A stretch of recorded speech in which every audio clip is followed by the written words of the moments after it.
So we constantly talk about eating real foods versus processed foods, but people may not really fully understand why. So I wanted to do a little post about that. The reason I say you might not fully understand why is because it's not just because we want you to eat real food and that real food is more nutritious. I'm sure you've looked at ingredients more and more as you go along your health journey.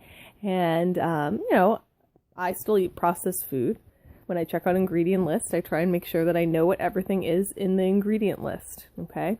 But why are processed foods so unhealthy for you in comparison to real food? Well, one, processed foods contain a lot of sugar and high fructose corn syrup, which are really just empty calories. So especially if you're still doing a lot of weight loss journey, avoiding more processed foods is a great idea.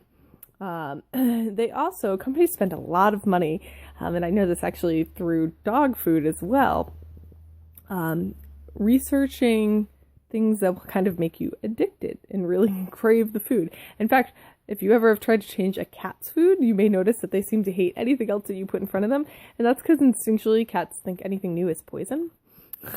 So they really don't like to try new things, and they get really addicted to their old food because it feels safe. Well, we get addicted to our food too because companies spend a lot of money to make them have extra sweet and salty and fattiness to them.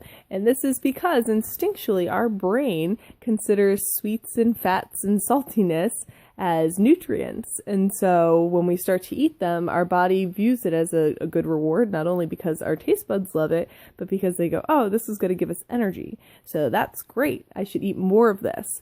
It's a reward. And so our brain tells us to eat more, and then it tells us to eat more, and then it tells us to eat more, and we can't stop.